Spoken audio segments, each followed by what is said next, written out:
ఏం treatment చేయబోతున్నారండి? So ఈ patient sports ఇంజరీతో వచ్చాడనమాట మన దగ్గరికి. సో స్కాన్ చేసి చూస్తే నేను అందులో ఎర్లీ ఆస్టియోఆర్థరైటిస్ అని బయటపడింది. మెనిస్కల్ ఇంజరీ కూడా ఉందన్నమాట.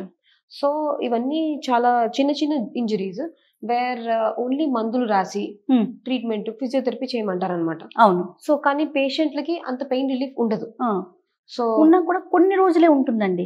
మళ్ళీ తర్వాత అది రిపీట్ అయిపోతూనే ఉంటుంది ఆ పెయిన్ అనేది కదా. కరెక్ట్. సో ఆ ఇంజరీ అనేది హీల్ అవ్వలేదు అనుకోండి, మళ్ళీ మళ్ళీ మళ్ళీ మళ్ళీ పెయిన్ వస్తూనే ఉంటుంది అనమాట పేషెంట్.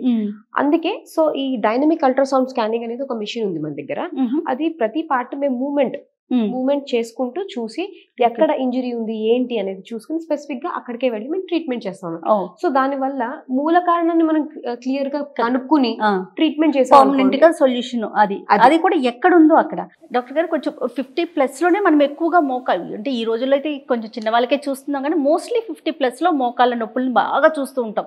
పాపం వాళ్ళు ఆ పెయిన్ ని భరించలేక దాన్ని ఓర్చుకోలేక ఏం చేయాలో అర్థం కాని సిచ్యువేషన్ ఉంటుంది కదా. మన క్లినిక్ కి తీసుకొచ్చిన తర్వాత ట్రీట్మెంట్ అసలు ఎలా స్టార్ట్ అవుతుందండి? సో ఫస్ట్ మనం క్లినిక్ వచ్చినప్పుడు వీళ్ళు ఫస్ట్ ఎగ్జామినేషన్ చేస్తాను అనమాట నేను. సో వాళ్ళ హిస్టరీ తీసుకుంటా, ఎన్నేళ్ల నుంచి ఉంది, ఎలా ఉంది, వాళ్ళు నడిచే నడక విధానాన్ని బట్టి నాకు సగం అర్థమైపోతుంది. సో దాని తర్వాత ఎగ్జామినేషన్ చేసుకున్నాక వాళ్ళది ఏ గ్రేడ్ అంటే ఇది మోకాళ్ళ నొప్పులు దేని వల్ల వస్తాయి రీజన్ అనేది నాకు అర్థమవుతుంది. మోస్ట్లీ ఆర్థరైటిస్ వల్ల, కీళ్ళు అరిగిపోవడం వల్ల వస్తాయి అనమాట. సో దాన్ని నేను నెక్స్ట్ వాళ్ళ దగ్గర ఎక్స్రేలు ఉంటాయి. ఎందుకంటే మేము ఇంతకు ముందే మేము మోస్ట్లీ ఓపీలకు పిలవండి ఇక్కడ.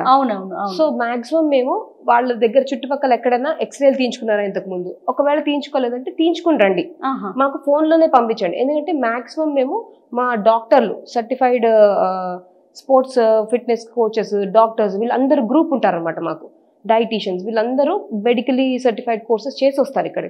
అలాంటి వాళ్ళే కాల్స్ తీసుకుని ఆ ఫోన్స్ లోనే వాళ్ళు ఎక్స్ప్లెయిన్ చేస్తారు, వాళ్ళ హిస్టరీ తీసుకోవడం అవన్నీ చేస్తారు, అంతా అయిపోతుంది. సో అల్టిమేట్ గా పేషెంట్ అనేవాడు ఇక్కడ ట్రీట్మెంట్ కి రావాలి. ఎక్సలెంట్ అండి. అంతే తప్ప వచ్చి డాక్టర్ ని కన్సల్ట్ చేయటం, మళ్ళీ సెకండ్ టైం రావటం, థర్డ్ టైం ఇక్కడే మొత్తం ఓపిక అంతా పోతుంది. అండ్ వాళ్ళు ఏళ్ళ కొద్దీ టైం మనీ అన్ని ఇన్వెస్ట్ చేస్తారు. అవునవును. అండ్ వాళ్ళ మెంటల్ ట్రామా ఇవన్నీ కూడా ఫ్యాక్టర్స్ ఉంటాయి. సో అవన్నీ సేవ్ చేస్తే వాళ్ళు ట్రీట్మెంట్ అనేది స్టార్ట్ చేసామనుకో వాళ్ళు సంతోషంగా ఇంటికి వెళ్తారు, నడుచుకుంటూ వస్తారు, నడుచుకుంటూ వెళ్తారు. ఎటువంటి హాస్పిటల్ స్టేస్ ఉండవు. 1 day 45 minutes సినిమా టైం అంతా కూడా తక్కువ టైంలో కదా చేయించుకుని వెళ్ళిపోతారు అనమాట. Okay okay. మోస్ట్లీ పెద్దవాళ్ళకి చాలా బాగుంటుంది అంతేనండి. Correct correct. పెయిన్ బేర్ చేయకుండా కనీసం అంటే వాళ్ళు మోస్ట్ ఆఫ్ ద పీపుల్ నా దగ్గరకు వచ్చే వాళ్ళందరూ grade 3 grade 4 లో వస్తారు. యాక్చువల్లీ grade 2 వాళ్ళు వస్తే 2 to 3 వాళ్ళు వస్తే ఎక్సలెంట్ రిజల్ట్స్ ఉంటాయి. grade 3 grade 4 వాళ్ళు కూడా ఎవరైతే సర్జరీకి పనికిరారు అంటే అన్ఫిట్ ఫర్ సర్జరీ, ఎందుకు వాళ్ళకి కాంప్లికేషన్స్ ఉంటాయి. అవునవును. సో హెల్త్ ఇష్యూస్ ఉంటాయి కదా, BP, sugar, thyroid, uncontrol sugars ఉంటాయి వాళ్ళకి. అలాంటి వాళ్ళకి ఇదొక వరం లాంటిది. ఎందుకంటే వాళ్ళ చిన్న చిన్న పనులు, వాళ్ళకి పెద్ద కోరికలు ఉండవు. 70 ఏళ్ల ప్లస్ వాళ్ళకి చిన్న కోరికలు, నా అంతటి నేను వెళ్ళి బాత్రూమ్కి వెళ్ళాలి, నా అంతటి నేను స్నానం చేయాలి, నా పనులు నేను చేసుకోవాలి. ఇలాంటి చిన్న చిన్న రిక్వైర్మెంట్స్ వాళ్ళకి చాలా హెల్ప్ అవుతుంది మేడం ఇది. రైట్. ఫస్ట్ ట్రీట్మెంట్ ఎలా స్టార్ట్ చేస్తామో వెళ్ళిపోదామా ప్రొసీజర్ కి? కరెక్ట్. రైట్. సో ఫస్ట్ నేను పేషెంట్ ని ఎగ్జామిన్ చేసిన తర్వాత, పరీక్ష చేసిన తర్వాత సగం నాకు డయాగ్నోసిస్ అర్థమవుతుంది. అది నేను స్కానింగ్ ఈ మిషన్ ద్వారా నేను కన్ఫర్మ్ చేసుకుంటా. ఎవరికైతే ఎక్స్రేస్ అలాంటివి లేవో వాళ్ళకి నేను స్కాన్ చేస్తాను. సో స్కానింగ్ లో మనకి మెయిన్లీ ఏ గ్రేడ్, ఇంకేమైనా ప్రాబ్లమ్స్ ఉన్నాయా లేదా, సాఫ్ట్ టిష్యూ ఇంజరీస్ ఉన్నాయా లేదా అన్నది అర్థమవుతుంది. ఎక్స్ట్రా ప్రాబ్లమ్స్ ఏమైనా ఉంటే అర్థమవుతుంది. ఓకే. సో చాలా మందికి ఏంటి అంటే ఈ మోకాళ్ళు అరిగిపోయిన వాళ్ళు grade 4 వాళ్ళకి చాలా నీరు పట్టిపోవడము, వాపులు వచ్చేసేయడము, అసలు కదలలేకపోవడం, ఇలాంటివన్నీ ఉంటాయి అన్నమాట. సో ఇవన్నీ మనకి స్కానింగ్ ద్వారా వీటి ద్వారా తెలుస్తుంది అనమాట. ఆ తర్వాత ఇలా స్కాన్ చేసుకున్న తర్వాత నాకు కొన్ని మూమెంట్స్ లో వాళ్ళకి మెనిస్కల్ ఇంజరీసా లేకపోతే అంటే చిన్న చిన్న ఇంజరీస్ ఏమైనా ఉన్నాయా, చుట్టుపక్కల కండరాలు ఏమైనా దెబ్బతిన్నాయా, అవన్నీ కూడా తెలుస్తాయి అనమాట. సో ఇలా తెలుసుకున్న తర్వాత ఈ గ్రేడింగ్ ని పట్టి నేను ట్రీట్మెంట్ నెంబర్ ఆఫ్ సిట్టింగ్స్ కానీ ఎలా చేస్తాము ఏంటి అనేది నేను వాళ్ళకి ఎక్స్ప్లెయిన్ చేస్తాను అనమాట. ఓకే. సో ఇప్పుడు ఈ పేషెంట్ నా దగ్గరికి ఈయన grade 2 grade 3 లో ఉన్నారనమాట ఈ పేషెంట్. సో ఈ పేషెంట్ కి నేను ఆల్రెడీ ఎక్స్ప్లెయిన్ చేస్తాను. ఫస్ట్ సిట్టింగ్ ఈయనకి 15 రోజుల ముందు వచ్చారు. ఆయనకి నేను రేడియో ఫ్రీక్వెన్సీ అబ్లేషన్ చేస్తాను అనమాట. చాలా మంది నా దగ్గరికి ఎందుకు వస్తారు, నొప్పితో వస్తారు. ఫస్ట్ నేను నొప్పి అనేది తగ్గిస్తాను, కానీ ఆ నొప్పికి మూల కారణం ఏంటి, గుజ్జు అరిగిపోవడం. ఓకే. సో ఆ అరిగిపోయిన గుజ్జుని మనం తిరిగి పునరుత్పత్తి చేస్తాం. అది వాళ్ళ ఓన్ బ్లడ్ ద్వారా. వాళ్ళ ఒక 10 ml ఆఫ్ బ్లడ్ మనం బ్లడ్ టెస్ట్ తీసుకుంటాం కదా, బ్లడ్ టెస్ట్ కి తీసుకున్నంత బ్లడ్ తీసుకుని అది ప్రాసెసింగ్ చేస్తాం అన్నమాట. సెంట్రిఫికేషన్ మెషిన్స్ ఉంటాయి. ఆ ప్రాసెసింగ్ చేసి ఏదైతే బ్లడ్ ప్లాస్మా అనేది ఒకటి తయారవుతుంది అనమాట. మనం కరోనా టైంలో చాలా మంది, సో ప్లాస్మాని మనం ఒక సంజీవిని అని చెప్పుకోవచ్చు అనమాట. మనం హెయిర్ ట్రాన్స్ప్లాంటేషన్ కూడా పిఆర్పి ట్రీట్మెంట్ కరెక్ట్, అదే అనమాట. సో దాని లక్షణం ఏంటి అంటే దాంట్లో గ్రోత్ ఫ్యాక్టర్స్ ఉంటాయన్నమాట. ఆ గ్రోత్ ఫ్యాక్టర్స్ ఏంటి అంటే ఎక్కడైతే అరిగిపోయిందో, మోకాలే కాదు ఏ ఏరియాలో అయితే టిష్యూ ఇంజురీస్, ఎక్కడైనా సరే స్పోర్ట్స్ ఇంజురీస్, ఏ ఏరియాలో అయితే అరిగిపోయిందో అది తిరిగి అది కనుక్కుని, ఫస్ట్ ఆఫ్ ఆల్ కనుక్కోవడం ఇంపార్టెంట్, జస్ట్ వేసేయడం ఇంపార్టెంట్ కాదు. ఏ స్టేజ్ లో ఉంది, ఏంటి, ఎంత పని చేస్తుంది, ఇవన్నీ కూడా ఇంపార్టెంట్ అండి. ఎందుకంటే చాలా మంది పేషెంట్లు ఊళ్ళ నుంచి వస్తారు, మేము ఆల్రెడీ పిఆర్పీలు చేయించుకున్నాం, మాకు పని చేయలేదు అంటుంటారు. అసలు దేనికి చేయించుకున్నారు, అది కరెక్ట్ రీజనా కాదా, ఎందుకు చేయించుకున్నారు, ఇవన్నీ కూడా యాడ్ ఆన్ అవుతాయి అనమాట. రైట్. సో ఫస్ట్ అందుకని ఆ పెయిన్ అనేది మనం తగ్గించామనుకోండి, పెయిన్ అనేది తగ్గించేది రేడియో ఫ్రీక్వెన్సీ అబ్లేషన్ అంటారు, ఆర్ఎఫ్ అబ్లేషన్ అంటారు.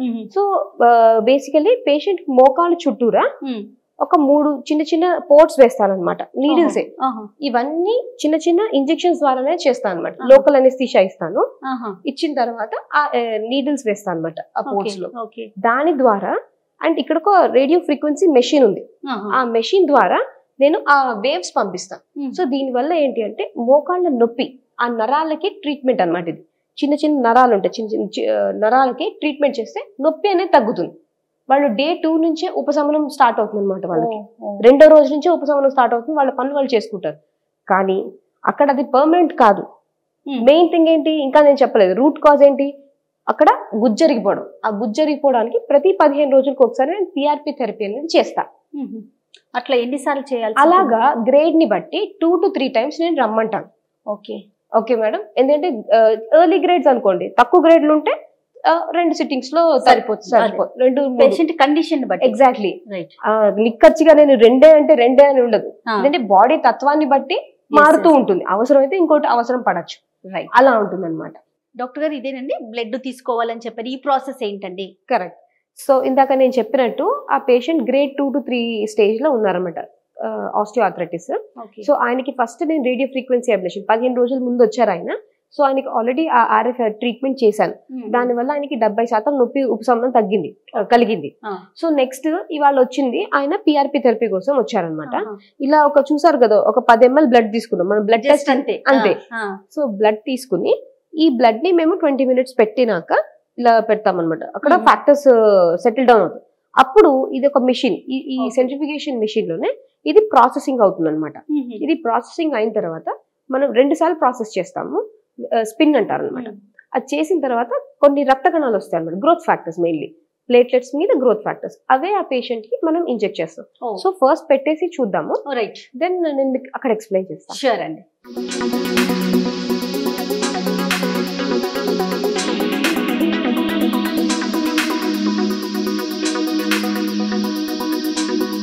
డాక్టర్ గారు ఇప్పుడు ఇందాక అక్కడ పిఆర్పి ట్రీట్మెంట్ కోసం రెడీ చేశారు కదా, ఇప్పుడు నెక్స్ట్ ప్రొసీజర్ ఏంటండి?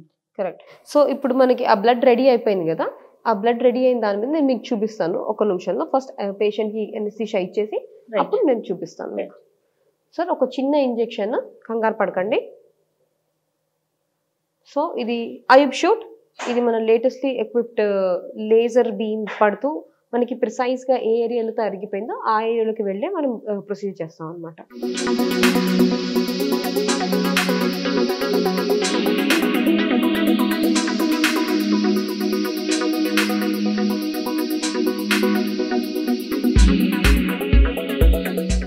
పిఆర్పి ట్రీట్మెంట్ అనేది చాలా చోట్ల నేను విన్నానండి, మన సక్సెస్ కి కారణం ఏంటి? రైట్. సో నేను చెప్పినట్టు ఈ పిఆర్పి అనేది ఒక మ్యాజిక్ కాదండి, మొత్తము ఒకసారి వచ్చేటప్పటికి మొత్తం క్లియర్ అయిపోవడానికి. సో ఇక్కడ పేషెంట్ అనేవాడు పిఆర్పిని మ్యాజిక్ చేస్తాడు. ఎలా అంటే బయటికి ఇక్కడికి తేడా, బయట పిఆర్పి చేసి పంపించేస్తారు. ఇక్కడ మాకు ఇంటర్నేషనల్లీ సర్టిఫైడ్ ట్రైనర్స్ ఉంటారు అనమాట, ఓన్లీ ఆస్టియోఆర్థరైటిస్ లో సర్టిఫికేషన్ చేసిన వాళ్ళు. ఎందుకు అంటే స్పెసిఫిక్ గా ఈ ఆర్థరైటిస్ ఉన్న పేషెంట్స్ కి ఎంత వెయిట్ బేరింగ్ చేయాలి, ఎలాగా, అండ్ ఏం ఎక్సర్సైజెస్ చేయాలి. ఒక 70 to 80 kgs ఉంటాడు. కరెక్ట్. పర్ డే తను ఎంత నడుస్తాడు దాన్ని బట్టి ట్రీట్మెంట్ కరెక్ట్. ఆధారపడుతుందండి. ఇప్పుడు ఈయన 80 kg ఉన్నారు అనుకోండి, ఓకే, సో ఈయన కనీసం కిచెన్ కోను బాత్రూమ్ కు 3000 అడుగులు ఖచ్చితంగా వేస్తాడు పర్ డే లో. Per day. సో 80 into 3000 అనుకోండి, సో 2 లక్షల పైన అవునా కేజీల వెయిట్ ప్రతిరోజు ఆ మోకాల మీద పడుతోంది. సో ఎంత వచ్చేది ఇంత సన్నటి ఫిల్మ్, బయో ఫిల్మ్ అంటే ఒక 2 బోన్స్ మధ్యలో ఒక పొర వస్తుంది. సో ఆ పొర మళ్ళీ అరిగిపోయే ఛాన్సెస్ ఉంటాయి కదా. సో దీన్ని కాపాడుకోవడం ఎలాగ ఎందుకు ఇక్కడ ఓన్లీ పిఆర్పి ఒకటే కాదు, డైట్, ఎక్సర్సైజ్. చాలా మంది బరువులతోనే వస్తారు, వెయిట్ తో ఎక్కువ అరిగిపోతుంది. సో వెయిట్ రిడక్షన్ కి దానికి డైటీషియన్స్ ఉంటారు, సైంటిఫికల్లీ సర్టిఫైడ్ స్పెషలిస్టులు ఉంటారు అన్నమాట దానికి. సో దానికోసమే కోర్సులు చేసిన వాళ్ళు. సో వాళ్ళందరూ కలిస్తేనే ఈ పిఆర్పి అనేది సక్సెస్ అవుతుంది. పేషెంట్ దీన్ని సక్సెస్ చేస్తాడు కానీ జస్ట్ పిఆర్పి ఇంజెక్షన్ ఒక మ్యాజిక్ కాదు. ఆఫ్టర్ ట్రీట్మెంట్ ఎలాంటి జాగ్రత్తలు తీసుకోవాలండి? ఎస్. సో ఆఫ్టర్ ట్రీట్మెంట్ కూడా మేము కొన్ని చిన్న చిన్న జాగ్రత్తలు, లైక్ కింద కూర్చుని లేవడం, మెట్లెక్కి దిగడము, ఓకే, ఎక్సెసివ్ వెయిట్ బేరింగ్, ఎక్కువ ప్రొలాంగ్డ్ వాకింగ్. వెయిట్ బేరింగ్ అంటే ఎక్కువసేపు నించోవడం, కిచెన్లో గంటల నుంచి వంటలు చేస్తారు. సో అలాంటివి చిన్న చిన్న జాగ్రత్తలు చెప్తాం, డూస్ అండ్ డోంట్స్. ఆ తర్వాత చుట్టుపక్కల కండరాలని స్ట్రెంథెన్ చేసుకోవడానికి ఎక్సర్సైజులు, ఓకే, ఇవన్నీ చేసుకున్నారనుకోండి, సో దీని సక్సెస్ రేట్ ఇంకా పెరుగుతుంది అనమాట. Okay, yes, right. ప్రొసీజర్ చేసిద్దాం.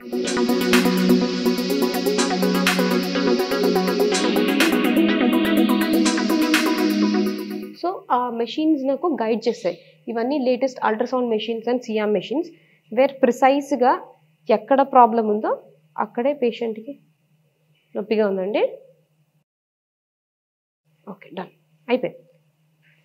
సో మా నీడిల్ అనేది అక్కడ కనిపిస్తుంది, ఎక్కడైతే అరిగిపోయిందో ఆ ఏరియాలో మేము ప్రిసైజ్గా వెళ్ళి అక్కడ మేము ఇంజెక్ట్ చేస్తున్నాము.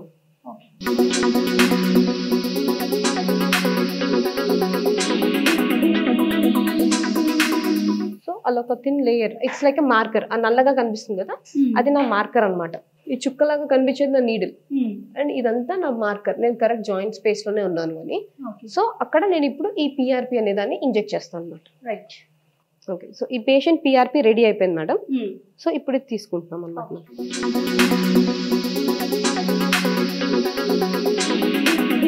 సో ఇలా ఒక 3 to 4 ml ఆఫ్ పిఆర్పి వస్తుంది అనమాట.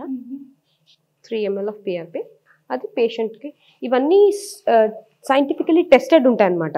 ఎందుకంటే క్వాలిటీ ఆఫ్ పిఆర్పి కూడా ఇంపార్టెంట్ అండి.